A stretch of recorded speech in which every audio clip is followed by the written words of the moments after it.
नमस्कार दोस्तों, आज है 29 मार्च 2025 दिन है शनिवार। तो चलिए जानते हैं उत्तर प्रदेश की 25 फटाफट खबरें कुछ ही मिनटों में। लेकिन उससे पहले आप यूपी के किस शहर से हमें देख रहे हैं, कमेंट सेक्शन में हमें जरूर बताएं। उच्च सदन की कार्यवाही शुरू होते ही हंगामा हो गया।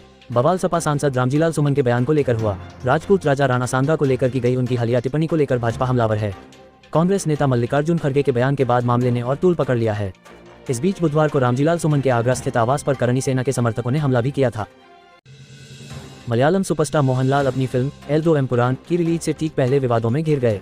हालांकि इसका उनकी फिल्म से कोई लेना देना नहीं है। दरअसल मोहनलाल 18 मार्च को सबरीमाला मंदिर में विशेष प्रार्थना करते हुए देखे गए।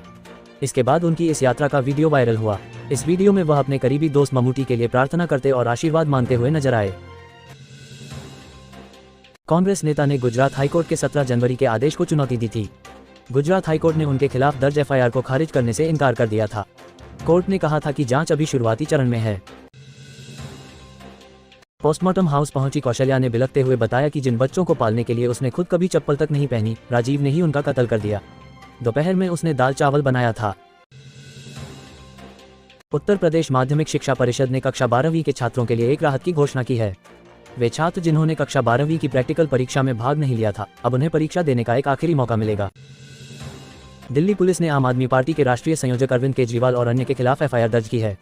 पुलिस ने सार्वजनिक संपत्ति अधिनियम पीपीए के कथित उल्लंघन की शिकायत पर मामला दर्ज किया है। दिल्ली पुलिस ने राउज एवेन्यू कोर्ट में अनुपालन रिपोर्ट दाखिल की और बताया कि एफआईआर दर्ज कर ली गई है। मामले की अगली सुनवाई 18 अप्रैल को होगी। यमन पर हमले से जुड़ी योजना के लीक होने का पूरा मामला क्या है? इसमें ट्रंप सरकार के अफसर क्यों घिर गए? चैट्स को लेकर जो खुलासे हुए हैं, क्या उनसे अमेरिका में कोई नियम टूटा है? इसके अलावा अगर ऐसा है तो इसके जिम्मेदारों पर क्या कार्रवाई हो सकती है? पंडित धीरेन्द्र कृष्ण शास्त्री मेरठ में कथा करने आए हुए हैं। इस दौरान उन्होंने सौरभ हत्याकांड में नीले ड्रग का जिक्र किया। संस्कारों की कमी को इस तरह की घटनाओं का कारण बताया। आईपीएल 2025 के शुरुआती मैच में रॉयल चैलेंजर्स बेंगलुरु आरसीबी से केकेआर की बड़ी हार के बाद रहाणे ने मैच के लिए इस्तेमाल की गई पिच पर अपनी निराशा व्यक्त की थी। इसके बाद पिच क्यूरेटर सुजान मुखर्जी का बयान आया था। उन्होंने हार के लिए पूरी तरह केकेआर को जिम्मेदार ठहराया था। अब यह विवाद बढ़ गया है। सड़क परिवहन मंत्री नितिन गडकरी ने लोकसभा में ऐलान किया है कि सरकार अगले 2 वर्षों में 25,000 किलोमीटर लंबे 2 लेन राजमार्गों को चौड़ा करके 4 लेन करने जा रही है। अभिनेता ऋतिक रोशन क्रिश 4 से अपना डायरेक्टोरियल डेब्यू करने जा रहे हैं। उनके पिता राकेश रोशन ने घोषणा करते हुए कहा कि फिल्म की कमान वह ऋतिक को सौंप रहे हैं। नालंदा में आत्महत्या के इरादे से एक युवक मोबाइल के टावर पर चढ़ गया। इसके बाद कड़ी मशक्कत के बाद ग्रामीण और पुलिस के सहयोग से उसे नीचे उतारा गया। युवक की पहचान सिलाव थाना क्षेत्र के पांकी गांव निवासी सुनील सिंह का पुत्र गोलू कुमार है। ये पूरी घटना नालंदा थाना क्षेत्र के माहुरी गांव का है।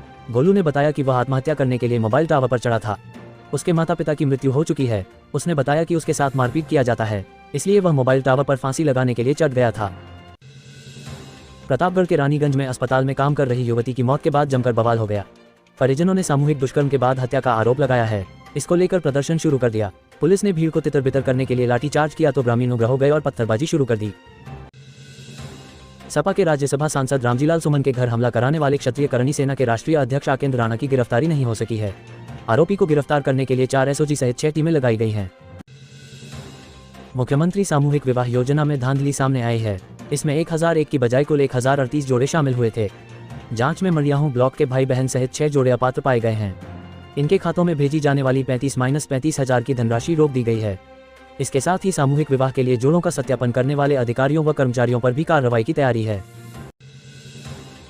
1 अगस्त 2024 को आम यात्रियों की सुविधा के लिए कानपुर सेंट्रल से अलीगढ़ तक गाड़ी संख्या 01489 Kanpur Aligarh superfast MEMU train की शुरुआत रेलवे ने की थी।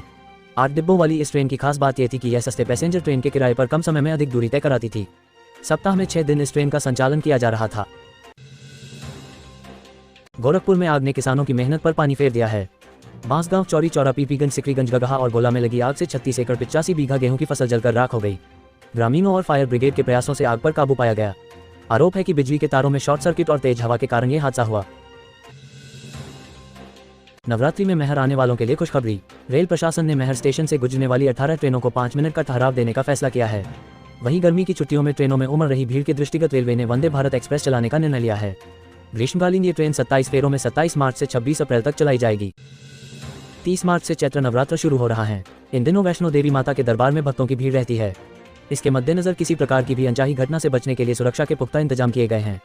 इसके तहत आई से लैस कैमरे ड्रोन से निगरानी की जा रही है। कठुआ में हुए पाकिस्तानी आतंकवादियों के एनकाउंटर के बाद अलीगढ़ में स्किल रेट बढ़ने जा रहे हैं। नए स्किल रेट लागू होने से पहले सर्वे कराया गया है। डीएम संजीव रंजन ने प्रस्तावित स्किल रेट को मंजूरी दे दी है। कृषि भूमि के 30% और आवासीय भूमि के 15% तक महंगे होने की उम्मीद है।